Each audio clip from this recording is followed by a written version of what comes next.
before, and so it's going to be really a pretty fascinating day. Do you worry this tears the GOP apart within this body? Well, it's not helpful for sure. I mean, there's strong opinions, I think, on both sides, and you know, we tend to be pretty good at battling things out and coming out friends, and that will be the result. But I think the tactics that have been used, the threats and things from the kind of the national style of politics, have not been helpful in this process. And so looking forward to getting this over with. I think we need to get it behind us and one way or another move this, you know, to somebody else's issue. Mike, what have you heard from constituents in your district? So my district has been really overwhelmingly against the idea of mid-cycle redistricting. I guess if I had to estimate the calls and the letters and the postcards, probably 93% against. And so, you know, that's one factor in this.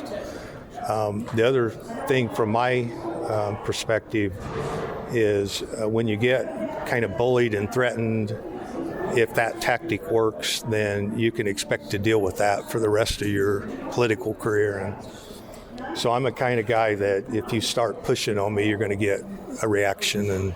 And so I think you know, some of the things that have happened, I particularly dislike the idea that my wife has to think about closing the drapes and read emails that our house is going to be firebombed in the middle of the night and those kind of things. And my kids and my grandkids and things are impacted by things like that. And so to me, this has been really a kind of a discouraging thing that we're experiencing this in Indiana. It's not been our style in the past, and I'm hopeful that it's not something we deal with in the future. You think a lot of those calls are coming from outside your district?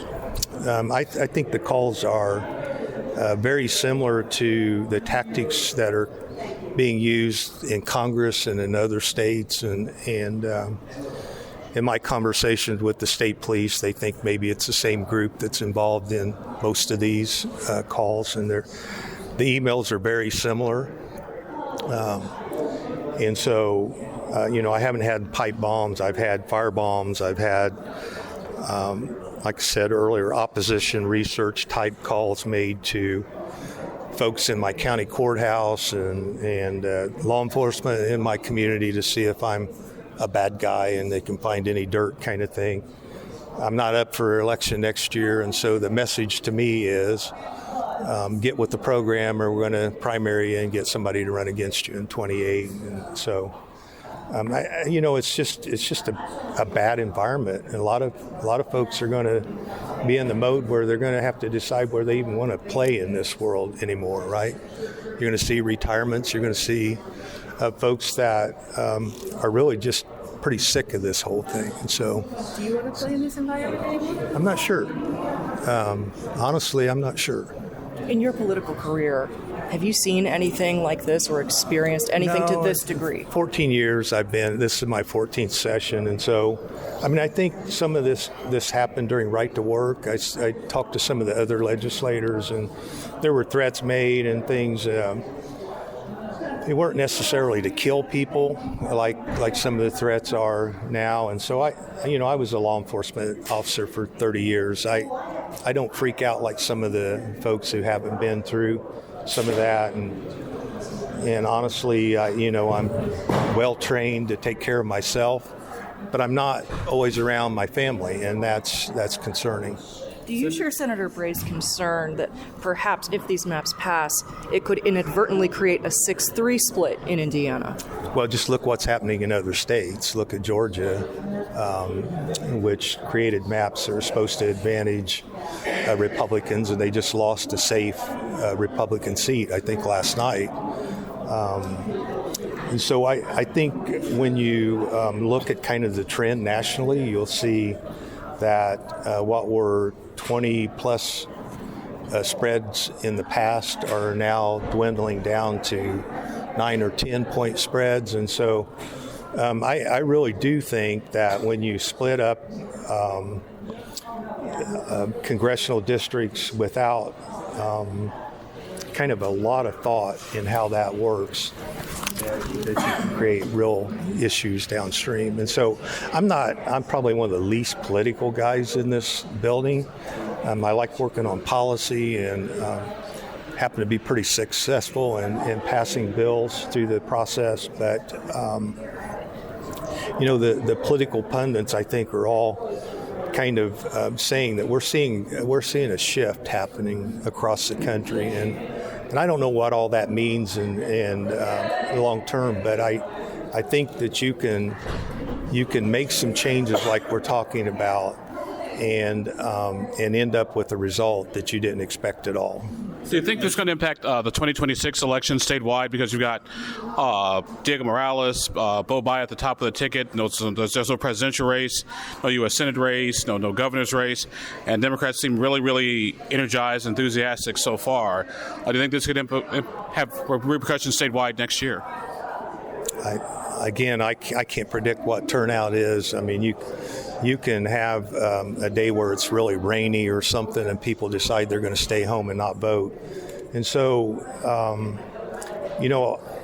the thing that I think I'm probably as a Republican is concerned about is that I'm hearing from an awful lot of Republicans that are against this idea as well. And so if they're just turned off by the results that happen, I mean, you could see all kinds of things happening. And so I think this is something that you have to really think through really well before you engage in it. And it's one of the reasons why I think historically you've had recent data from a census to look at and kind of feel like you're on pretty solid ground about what the numbers are and how you're splitting those numbers up.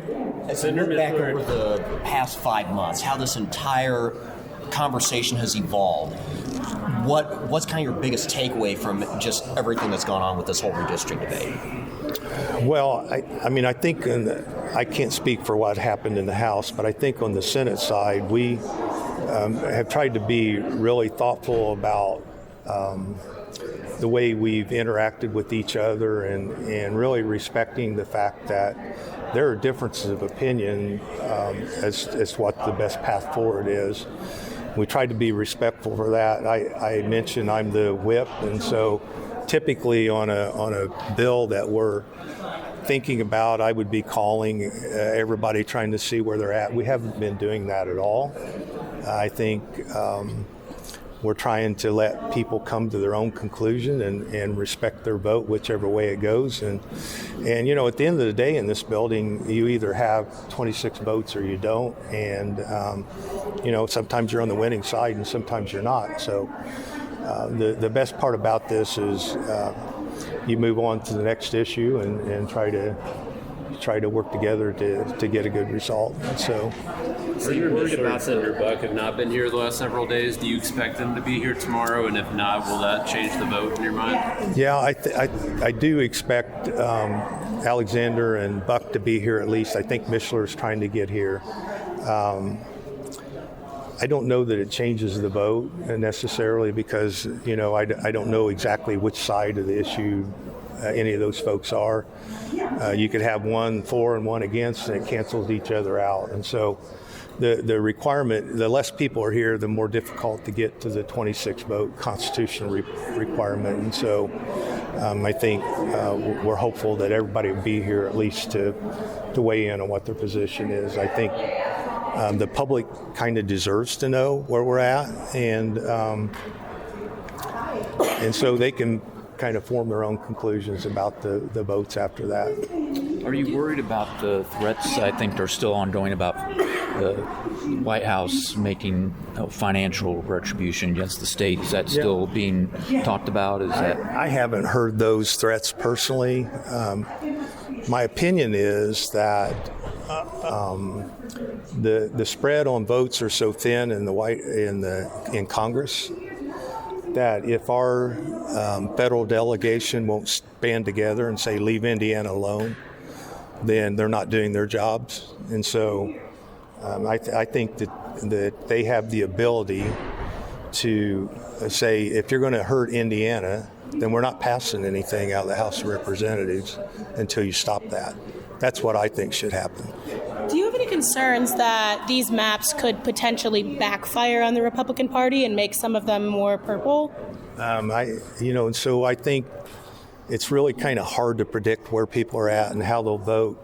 But there's always a potential when you change something that you get an unexpected result. And so I mentioned, or I'm probably not the right guy to be a political pundit. But it is concerning when you look at some of the trends that we're starting to see develop nationally, that we could end up in a spot we did not expect at all. Yeah, I mean, we just saw Miami flip to a Democratic mayor. Does that give you any concern at all? Or Georgia, Miami, there are several, another House race in Florida that's a bit of a surprise. And so I'm not a political pundit, but I do like to watch what the actual results are. And I think they speak for themselves. I don't know what went behind getting those results, whether they were good campaigns or bad campaigns, or who was for or against. But I just think you need to be careful when you start messing around with who votes for who and what, expecting a result. It's pretty unpredictable a lot of times. So, Mike, where are you right now, and could you see yourself change your mind between now and Thursday? Well, I'm a no, and there's no way, absolutely no way I'll change my mind. why is that? I've told people where I stand. My legislative assistant has told people that, I'm going to be voting no. And the one thing that you can count on with me is I don't lie, and I will not put myself in that position. There's no way you can explain to people that something changed your mind in the last couple of days. And so you'll see my vote. It'll be red tomorrow. Thank you, Senator. Thank you. Thank you, Senator.